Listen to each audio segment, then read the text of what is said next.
Salut les amis, c'est Feng, bienvenue à tous dans cette nouvelle revue d'analyse hebdomadaire. Alors nous sommes le 20 avril 2019, j'espère que vous passez un excellent week-end. Donc dans un premier temps, on va voir donc les analyses de la semaine dernière, les projections, ce que ça a donné. Et dans un deuxième temps, on va préparer les projections pour la semaine qui vient. Allez, c'est parti. Too many thoughts on my mind, I can't sleep at night, so I just keep writing. I don't need no help, I don't need opinions, so don't waste my time then.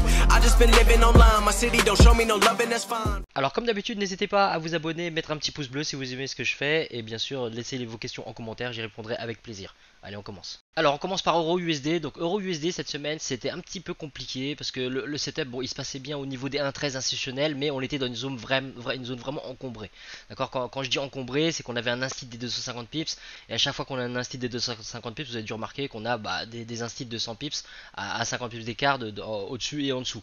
Ça plus donc les différentes trendlines qui peuvent vous barrer la route, c'est ça qui rend un petit peu compliqué la chose. Maintenant, il y avait quand même un setup de sell par rapport au 1.13, et selon où vous avez placé votre stop loss, vous avez pu profiter de la chute ou vous êtes fait sortir. En gros, le marché il ouvre ici, le marché il ouvre au-dessus de l'instit, d'accord. On attendait une cassure, donc un retest pour l'acheter, et le retest, bon bah il est jamais vraiment venu, d'accord. On a vraiment aucune bougie de force haussière, donc pas réellement de raison de rentrer.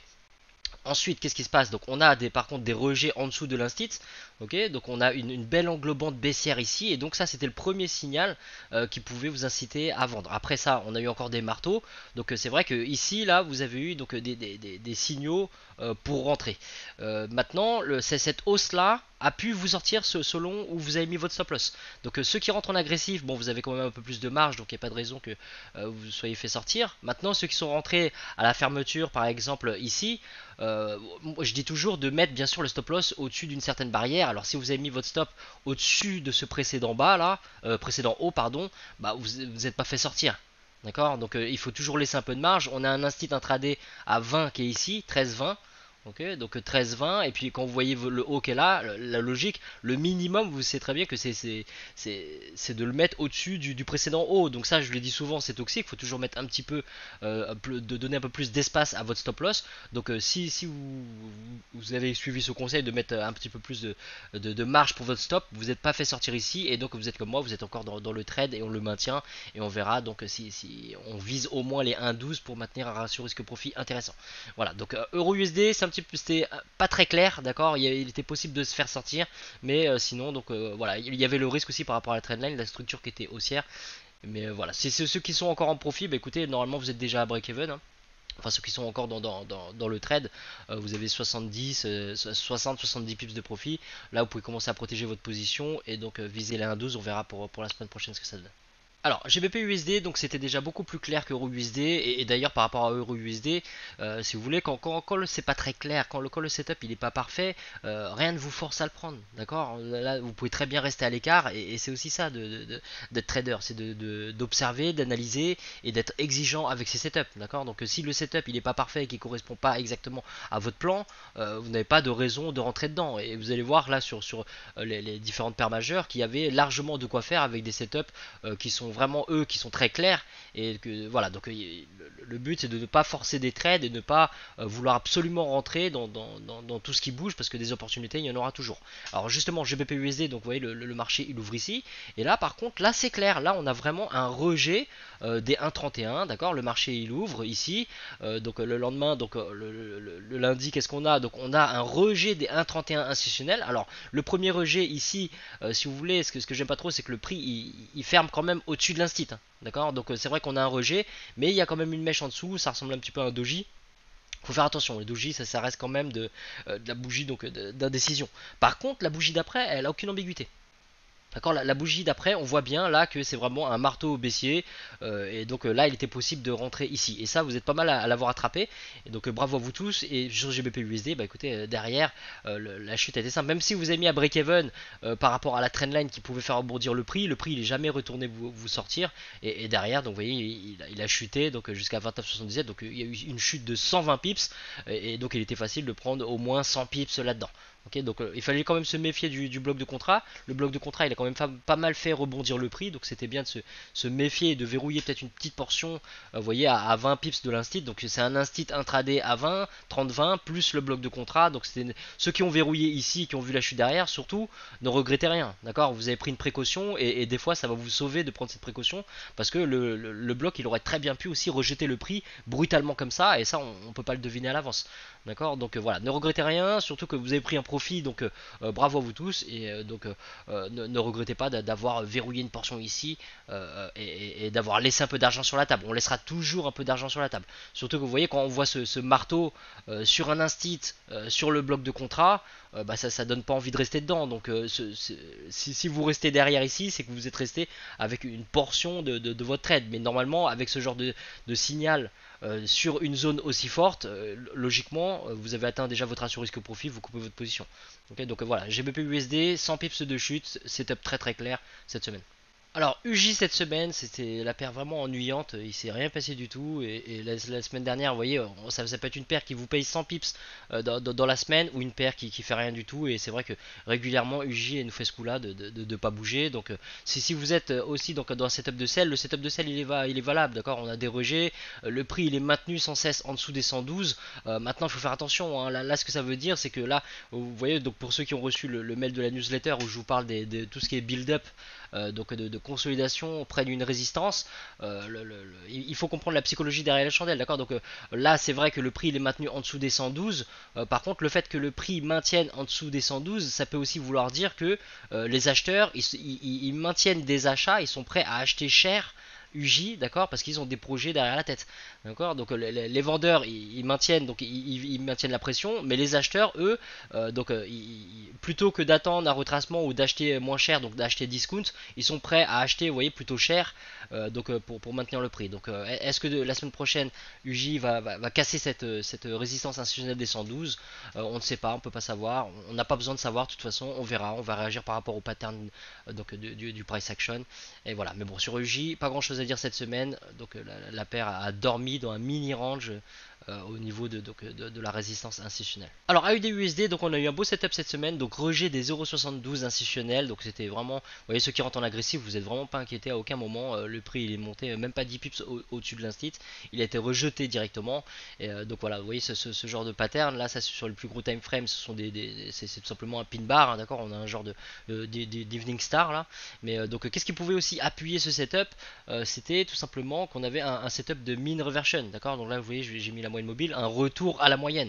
On a une surextension du prix, la surextension du prix elle est appuyée par rapport à l'instit, d'accord. On n'est pas en train de prendre simplement un setup de mean reversion en aveugle. Là on est en train de prendre un setup de mean reversion par rapport à un instit, par rapport à une pattern du price action. Donc il était possible de rentrer au niveau des 0,72, par rapport à un retour à la moyenne. Donc ça, bon, moi je l'ai pris, et donc vous êtes plusieurs à l'avoir attrapé aussi, et là il va falloir qu'on soit patient, parce que de toute façon là on est quasiment à break-even, d'accord. Donc il y a un moment donné où vous voyez il y a eu 60-70 pips, donc certains d'entre vous l'ont déjà mis à break-even, là encore une poussée, en gros bon là, le but c'est quand même de le mettre à break-even, de protéger la position, d'accord. Tout peut arriver, mais sinon donc on vise bien sûr les 0,71 institutionnels pour avoir un bon ratio risque profit, et puis on est en swing, d'accord, on n'est pas en intraday, donc on vise pas 30 pips. Ok, donc ne vous contentez pas de 50 pips, ok, soyez patient. Comme je dis souvent, il vaut mieux se prendre un break-even que de faire un compromis, de prendre uniquement se contenter de 40-50 pips alors qu'on est en swing, d'accord. On analyse en H4 en daily, on veut quand même plus de profit, et c'est un avantage pour nous parce que ça nous permet de prendre des plus petits risques, d'accord, avec des plus petits lots, et aller chercher plus de pips. Donc au final on paye aussi moins de commissions. D'accord, on paye moins de commissions, on prend des lots inférieurs, on prend moins de risques, donc il n'y a que des avantages à être patient et laisser le marché nous payer. Donc à partir de là, si vous voulez le setup sur AUD-USD, il ne faut pas mettre à break-even trop tôt non plus. D'accord, et là on a l'exemple parfait, vous voyez cette mèche là, si vous avez pris votre vente ici et que le prix il est arrivé ici, donc vous aviez déjà 30-40 pips de profit et vous êtes mis à break-even, bah c'est cette mèche là elle vous sort. D'accord, faut être objectif, cette mèche là elle vous sort. Si vous mettez à break-even trop tôt, cette mèche là elle vous sort. Et c'est dommage parce que à la fermeture de cette bougie, vous voyez la tête qu'elle a, la bougie, vous comprenez que vous étiez dans le bon sens. D'accord, donc ne vous mettez pas à break-even trop tôt non plus.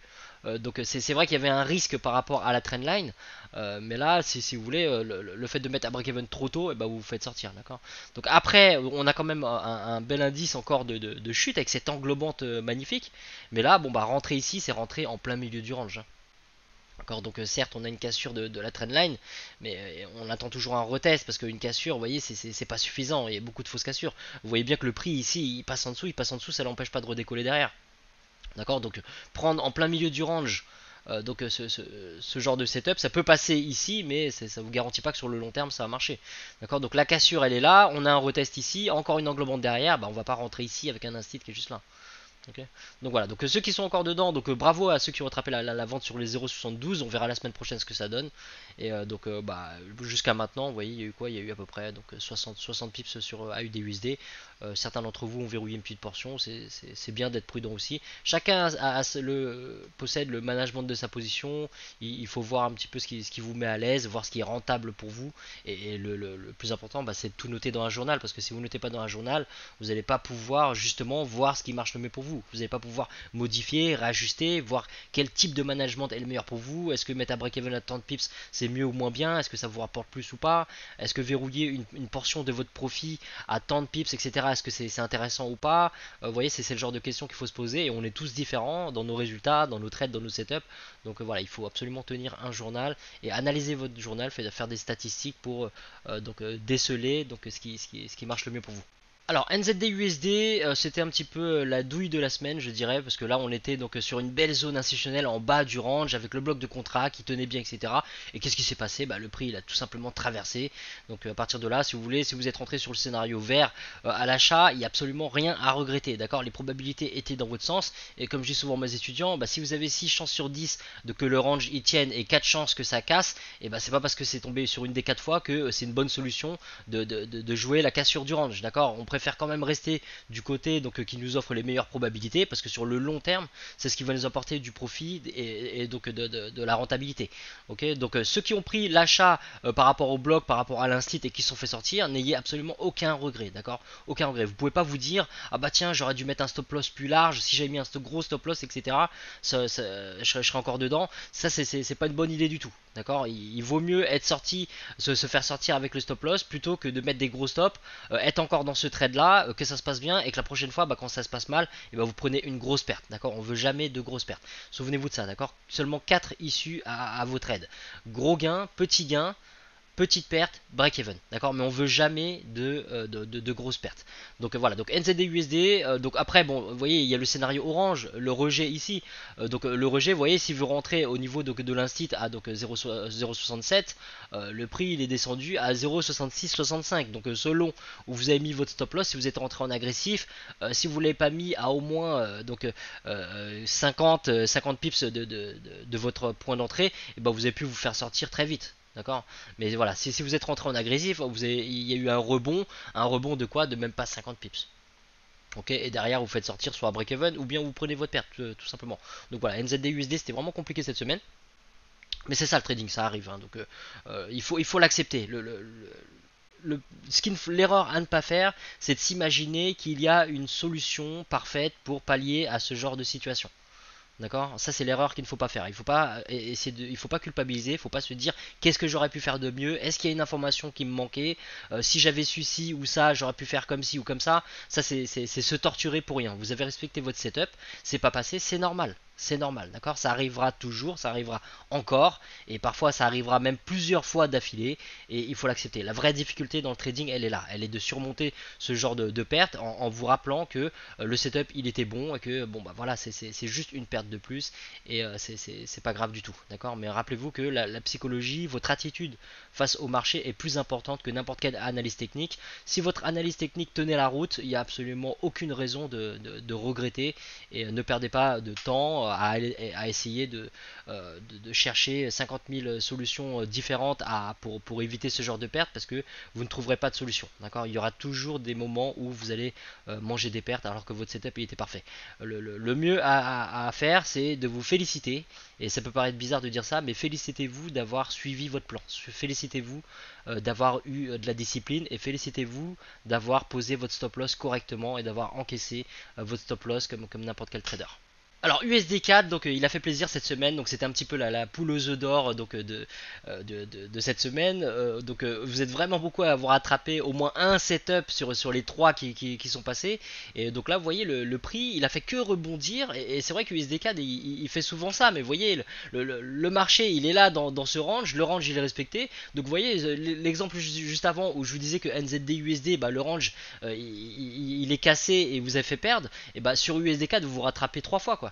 Donc je vous dis pas qu'il fallait attraper les 3 fois, mais juste vous attrapez une fois sur USD4, et ben vous couvrez votre perte sur NZD USD et vous prenez du profit en plus, parce que vous maintenez bien sûr un ratio risque-profit intéressant. Donc vous voyez le marché il ouvre ici, et directement scénario violet, rejet des 1,33, bloc de contrat institutionnel, et donc très vite vous prenez les 100 pips jusqu'au 1,34. Au niveau des 1,34, que vous rentriez en agressif sur les 1,34 ou à la fermeture de cette espèce de marteau, donc le rejet qu'on a ici, et ben une fois de plus vous prenez encore les 100 pips. Et quand je dis 100 pips, vous voyez le prix il a chuté quand même de 130 pips, mais bon vous n'êtes pas gourmand, parce qu'il y a un gros bloc de contrat. Vous savez que le bloc de contrat il peut faire ce qui s'est passé donc au début de la semaine, donc vous coupez, vous prenez vos 100 pips. Et puis qu'est-ce qui se passe? Et ben vous avez encore un rejet derrière, si vous rentrez donc à la fermeture ici, bah, vous voyez à aucun moment vous faites sortir derrière, à aucun moment vous êtes inquiété, et vous avez encore 100 pips de décollage. Donc vous voyez 2 fois le scénario violet, une fois le scénario bleu turquoise, donc juste sur USD4 cette semaine 300 pips, alors que finalement juste un scénario 100 pips suffit à faire votre semaine. Donc voilà, donc bravo à tous ceux qui ont attrapé USD4. Certains d'entre vous m'ont demandé donc si ils pouvaient re-rentrer par rapport à l'entrée le nouveau setup ici, si vous êtes déjà régalé au début de la semaine. Petite dédicace à toi Yazid. Donc c'est en fait tu m'as demandé si donc tu pouvais re-rentrer dans le trade alors que tu as déjà pris pas mal de profit dans la semaine. Alors n'hésitez pas à re-rentrer dans les trades à partir du moment où votre ratio votre gestion des risques est respectée. D'accord, votre exposition est respectée. Si vous êtes déjà impliqué dans d'autres trades, faites le calcul, regardez par rapport à votre risque ce que vous avez en exposition, calculez, d'accord, prenez le nombre de pips, prenez les lots que vous avez choisis, regardez si par rapport à votre capital vous avez dépassé les 2% ou pas. D'accord, à partir du moment où vous avez encore de la marge, que vous n'avez pas atteint vos 2%, et c'est pour ça que c'est bien de ne pas lancer des trades au maximum. D'accord, quand on dit 2%, c'est le maximum. Si vous lancez un trade avec 2% et que derrière vous avez des belles opportunités comme sur USD4 qui se présentent, et ben vous avez que 2 solutions. Soit vous loupez l'opportunité parce que vous êtes discipliné et que vous dépassez pas votre risque, soit vous prenez quand même le trade et vous augmentez vos risques, et à ce moment-là vous faites une erreur par rapport à votre discipline, et ce qui n'est pas bon. D'accord, donc pensez à ne pas lancer une exposition maximale à chaque fois que vous prenez un trade, parce qu'il peut toujours y avoir de belles opportunités derrière. Et surtout, vous voyez, vous pouvez, c'est exactement le même type de setup, que ce soit NZD USD ou USD4. Et ben, il y en a un qui a payé fortement, l'autre qui n'a pas payé cette semaine. Et ben, c'est bien de pouvoir donc se positionner sur les deux, parce que vous n'avez pas lancé 2% sur un seul des deux. D'accord, donc voilà, donc si vous avez encore de la marge par rapport à votre exposition et que le setup il correspond techniquement à votre plan, et ben n'hésitez pas à appuyer sur la gâchette. Alors USDC HF c'était aussi beau cette semaine. Alors, pour ceux qui ont suivi la semaine dernière, vous souvenez, je vous avais dit que moi j'étais rentré sur un setup en sell par rapport à l'instit qui est ici, par rapport au bloc de contrat, donc ça tenait la route, mais sauf qu'à la fin de la semaine on a eu cette invalidation du bloc, cette cassure quand même très franche, on a une belle cassure de l'instit, et le prix il est revenu et il a fermé le marché. Vous voyez, il a fermé ici avec cette espèce de morning star, donc qui confirmait que, si vous voulez, que le bloc de contrat et l'instit donc sont en train d'agir maintenant en tant que support, ici en tant que résistance, mais maintenant en tant que support.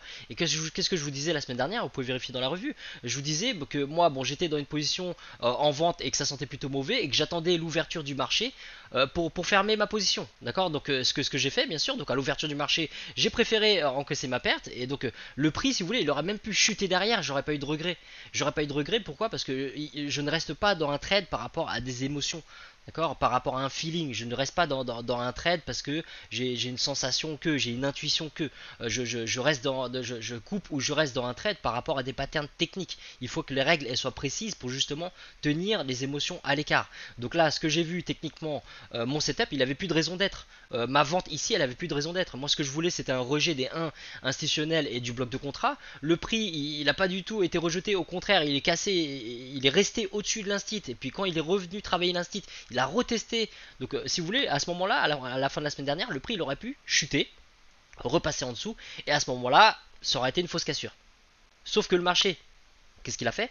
Il a rejeté en tant que support avec un beau Morningstar. Et Morningstar, ça, comme je l'ai dit, donc ça c'est sur les gros time frames, c'est un pin bar. Hein, donc en gros, on a un gros marteau de rejet sur les plus gros time frames. Et donc j'ai coupé ma position et je me suis positionné en achat. Alors c'est rare que je me positionne directement dans l'autre sens, mais le setup il est beau. Hein. Là, en gros, on a un setup de cassure, retest des 1 institutionnels. Donc le setup il est complètement valable. Et d'ailleurs, c'est ce qui s'est encore passé ici.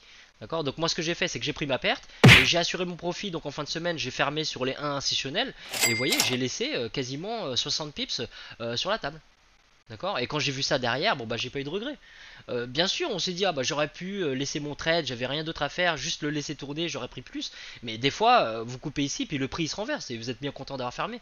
D'accord. Ne pensez pas à court terme, pensez sur le long terme. Et si vous voulez voir sur le long terme ce qui est rentable, ce qui marche pour vous, il faut backtester. Il faut regarder sur des centaines de trades, sur des années de marché, qu'est-ce qui est le plus efficace pour vous. Vous pouvez pas prendre une décision par rapport à ce qui se passe dans une semaine, parce que la semaine d'après il peut se passer l'inverse et vous allez encore changer de stratégie, changer de méthode. Et donc vous vous éparpillez à chaque fois et ça peut pas marcher sur le long terme, d'accord. Pour être constant et régulier et avoir des résultats donc sur le long terme, il faut appliquer toujours la même méthodologie, la même stratégie et donc la même stratégie que ce soit d'entrée, de sortie ou de management de votre position. D'accord. Donc bravo à tous ceux qui ont suivi et qui ont attrapé donc ce buy sur USD CHF. Donc il y avait quand même un décollage de 160 pips. Et donc ceux qui ont loupé ce décollage au moins des 100 pips jusqu'au 1,01, et ben écoutez, cassure retest, il y en a d'autres qui l'ont attrapé ici. Regardez, cassure retest englobante. Et là, donc là vous aviez donc 60 pips de profit. Vous êtes donc quasiment à break-even par rapport à ce setup là. Et donc on verra pour la semaine prochaine si le prix donc il vient jusque là. Maintenant jetez toujours un petit coup d'œil donc à la moyenne par rapport à l'équilibrium, par rapport à setup de mean reversion. Dites-vous que là on commence à avoir quand même un prix surétendu, hein. D'accord, on commence à avoir un prix surétendu, donc là ça commence à être dangereux parce que, enfin c'est dangereux, si vous voulez, les probabilités commencent à baisser parce que maintenant, vous voyez, plus le prix il est étendu de la moyenne, plus il a une chance de revenir.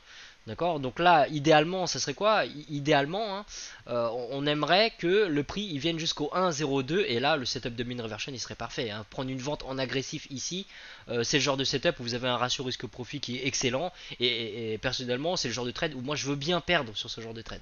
D'accord. Je veux bien perdre sur ce genre de trade parce que ça en vaut la peine. C'est le genre de setup où vous avez les probabilités qui sont dans votre sens et les probabilités qui sont dans votre sens sur le court terme peuvent vous donner des pertes, mais sur le long terme, ce sont les probabilités qui vont vous apporter de la rentabilité. Donc bravo à tous, tous ceux qui ont attrapé le buy sur USD CHF. Alors Euro USD cette semaine, donc on est en plein sur l'instit des 250 pips, on va surveiller tout simplement. Vous pouvez très bien regarder des patterns du price action au niveau donc des 250 pips. Hein. Vous pouvez très bien mettre vos flèches, vos scénarios ici. Ok. Moi c'est pas parce que je mets mes scénarios donc sur les 1.12 et les 1.13 que vous n'avez pas des setups, des opportunités qui peuvent se présenter ici. D'accord. Donc le tout c'est que si vous prenez un setup dans cette zone là des 250 pips, faites bien attention quand vous arrivez sur les 1.12 ou les 1.13 à protéger votre position parce que bah, le prix, vous voyez, il peut très bien rebondir. On voit bien que c'est une forte zone de résistance, une forte zone de support et donc par rapport à l'équilibrium, vous voyez, plus le prix il chute, plus on s'éloigne de l'équilibrium. Donc le scénario violet, le rejet des 1.12 il est toujours très probable. D'accord. Donc si vous rentrez sur une vente sur les 1.1250, faites attention. Donc pour ceux qui sont donc impliqués toujours donc sur la vente par rapport donc à la semaine dernière sur les 1.13, donc bah, écoutez, bah, on attend les 1.12, on va voir ce que ça donne. Pensez à verrouiller une partie de votre profit, pensez à protéger votre trade à break-even et puis pourquoi pas donc maintenir une portion de votre trade, 10%, 20% pour aller chercher les 1.11. D'accord. La plupart du temps, il faut accepter que ça reviendra à break-even, mais des fois, bon, on peut avoir de belles surprises. On peut attraper un home run et on est bien content à ce moment-là d'avoir laissé une portion de notre trade. Voilà, donc Euro USD, surveillez bien donc les 1.12, les 1.13, et puis n'hésitez pas si vous avez des beaux setups, des belles patterns du price action au niveau du 1.1250, et ben n'hésitez pas à appuyer sur la gâchette. Alors GBP USD, donc pour cette semaine, on est en plein sur l'instit donc des 1,30. On a eu une belle chute la semaine dernière. Maintenant, on est en plein dans ce bloc de contrat. Alors si on regarde de plus près, le prix il est quand même passé en dessous de l'instit. Il est en train d'être rejeté sur l'instit, mais c'est encore trop fragile, d'accord. Donc là, en tant que cassure retest, c'est quand même très fragile, hein, d'accord. On n'a pas vraiment de vraie cassure. Vous voyez, le prix il n'a pas réellement cassé. Il est encore dans ce bloc de contrat. En fait, tant que vous êtes dans cette zone de bloc de contrat, le prix pourrait décoller d'un coup. N'importe qui dans n'importe quelle banque pourrait appuyer sur un bouton et refaire décoller le prix. Donc faites attention. En cas de cassure retest, attendez donc une bougie de force, donc pour avoir plus de probabilité. Et puis de toute façon, bah, respectez votre setup tout simplement, hein. Si le trade il passe pas, bah, c'est qu'un trade de plus. Ok, donc voilà, donc surveillez les 1,30, surveillez les 1,31, faites attention aux trendlines qui peuvent vous barrer la route. Donc ne fermez pas vos positions par rapport aux trendlines parce que vous allez sacrifier votre ratio risque profit. Mais donc surveillez, faites attention. Si vous pouvez vous mettre à break-even, faites-le, mais ne le faites pas trop tôt. Et en dessous, donc surveillez les 1,29 institutionnels.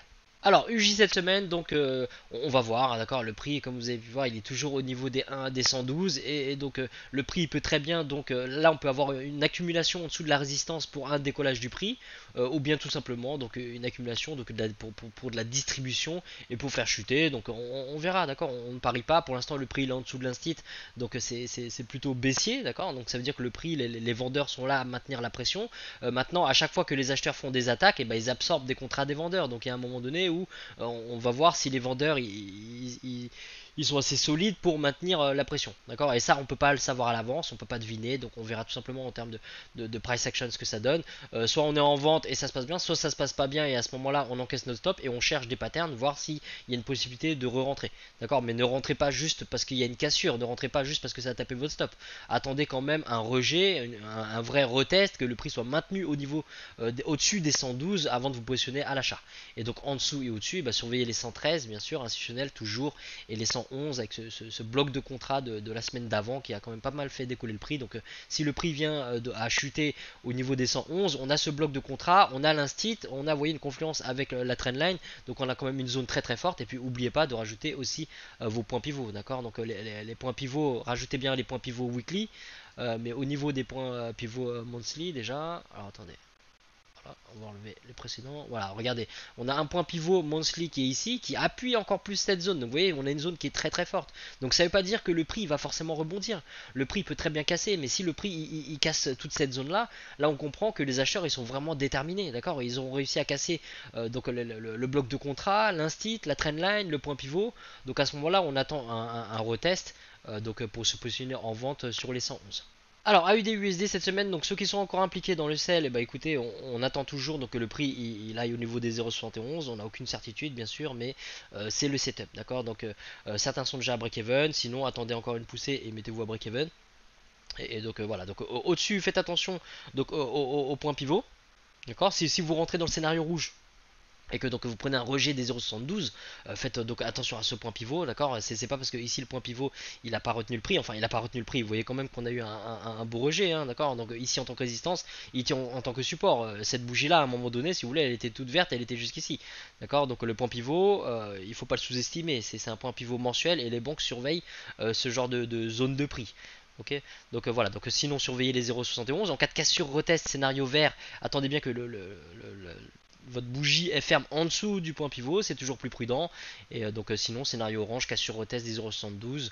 Donc ne chassez pas le prix, attendez bien un beau rejet avant de rentrer. Alors NZD USD, donc on a pour l'instant donc une cassure du range, le prix il est en dessous du range, donc vous voyez quand on regarde le range il est dans ces eaux là, et donc vous voyez on a les supports qui sont ici, ici, ici, qui sont complètement cassés. Le prix maintenant il a un niveau de support plus bas ici, donc pour l'instant le range il est cassé. On va voir est-ce qu'on a un retest donc pour une réelle cassure de ce range, pour une chute, d'accord. On voit très bien qu'on a un canal qui commence à se dessiner ici, là vous voyez, on pourrait placer une trendline ici, une trendline ici. D'accord, donc on va voir. Surveillez tout simplement vos zones clés. On pourrait tout simplement avoir une fausse cassure ici. Plus le prix il chute, plus il incite tout le monde à vendre, et plus le prix, donc les banques pourraient acheter derrière pour punir tout le monde et donc faire une réintégration de ce range. Donc n'oubliez pas que par rapport à l'équilibrium, plus le prix donc il chute, plus on s'éloigne de la moyenne, plus donc il y a de chances que le prix il revienne tout simplement donc à la moyenne. D'accord, donc surveillez vos zones clés. Là on est aux alentours des 0,67. surveillez les 0,67. Là c'est très encombré, vous voyez, entre 67 et 67,50. C'est le genre de cas où il vaut mieux vraiment basculer sur d'autres paires et trouver des setups un peu plus clean. Mais voilà, donc surveillez quand même bien sûr les instits et donc faites attention au point pivot qui est en plein milieu ici. Alors USD4, donc la paire qui nous a régalé la semaine dernière, bah écoutez, on a un range qui dure, il dure entre les 1,33 et les 1,34 et le range il va pas durer indéfiniment, d'accord, donc juste on ne peut pas savoir combien de temps il va tenir, mais plus le range il tient, plus ça risque d'être explosif parce que vous avez de plus en plus d'acheteurs et de vendeurs qui sont en train d'accumuler des contrats et donc il y a un moment donné où ça va exploser dans un sens ou dans l'autre et on n'est pas là pour anticiper et essayer de deviner, on n'est pas là pour faire les parieurs, faire les joueurs de casino. Nous on va tout simplement réagir au pattern du price action, on va attendre patiemment que ce range il casse, d'accord. Donc vous avez deux solutions, soit vous tradez le range, mais plus le range donc avance et plus ça devient risqué, soit vous patientez, d'accord, vous regardez les setups sur d'autres paires et puis vous attendez que le range il casse et quand le range il casse, et bien sûr on va attendre qu'il reteste et pour voir que le prix il est vraiment en train de partir dans un sens, d'accord. Donc c'est pour ça que scénario jaune, scénario orange, ce sont des cassures retest du range. Vous voyez le scénario jaune il est toujours compliqué, on a ce bloc de contrat qui est ici, c'est pas parce qu'on a une cassure retest avec une belle pattern ici qu'on est à l'abri de se prendre un renversement par rapport à, vous voyez, toute cette zone de résistance là, d'accord. C'est une zone de prix qui intéresse vraiment les banques et donc si vous prenez une cassure retest et que le prix il arrive ici, dites-vous qu'il y a toujours une possibilité que le prix il chute brutalement derrière.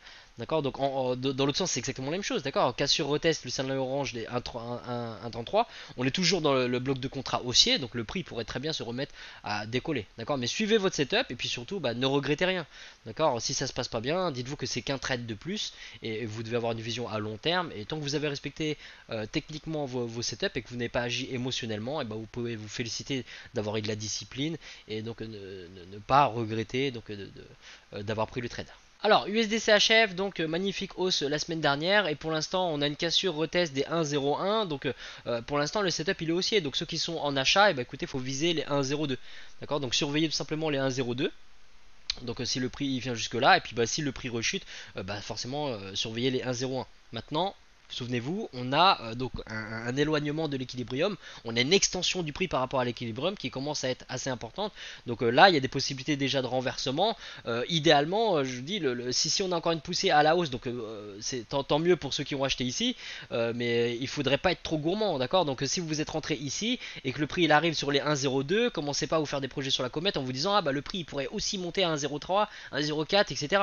D'accord. Donc ça sert à rien d'essayer de rêver, de projeter et d'imaginer que le prix il peut faire ci ou ça. Le prix, le marché fera toujours ce qu'il veut, mais il faut rester donc objectif par rapport à des patterns techniques. Et là, techniquement, donc on commence à avoir une surextension du prix par rapport à l'équilibrium, et donc ça serait très sain, très naturel que le prix il vienne à retracer derrière, même s'il retrace, admettons, donc sur les 1,01, le prix peut très bien venir ici, retracer sur les 1,01 pour continuer sa hausse, et du coup la moyenne mobile, donc l'équilibre va lui pendant ce temps-là donc commencer à remonter, comme il a toujours un peu de lag, il a toujours un peu de retard, et à ce moment-là, l'extension par rapport à l'équilibre sera plus faible, et donc ça sera plus probable que le prix continue de décoller. Mais que le prix continue de décoller directement comme ça sans jamais se retourner, sans retracer, ça c'est beaucoup moins probable. D'accord. Donc si vous êtes en achat, tenez votre position, mais quand vous arrivez au niveau des 1,02, si le prix arrive jusque là, soyez prudent, pensez à verrouiller du profit, mettez-vous à break-even ou même clôturer votre position. D'accord. Et si le prix il arrive jusqu'ici, scénario vert, là on a une belle opportunité. Pourquoi? Parce que on a un instit, donc un peu comme sur AUD-USD, je vous expliquais tout à l'heure, là on a une belle extension du prix, on a un instit, on a un point pivot mensuel qui protège. Vous voyez, le point pivot mensuel il est au niveau de l'instit intraday à 20, vous voyez, 1,0220. Donc si vous prenez une vente sur le scénario vert, mettez bien votre stop derrière l'instit intraday et derrière le point pivot. Okay. Mais donc voilà, ça nous donne une belle opportunité et en plus ça rapporterait du profit à tous ceux qui sont en achat par rapport au setup qui est valide, d'accord. Et le setup il est valide même si le prix se retourne et qu'il vous sort, le setup d'achat a été valide, une fois de plus, aucun regret par rapport à ce trade là. Voilà les amis, c'est la fin de cette revue, merci à vous d'avoir suivi jusque là, donc je vous souhaite une bonne semaine de trading, n'hésitez pas à mettre un petit pouce bleu si ça vous a plu, et mettez vos questions en commentaire, j'y répondrai bien sûr avec plaisir, et donc on se retrouve pour l'ouverture des marchés.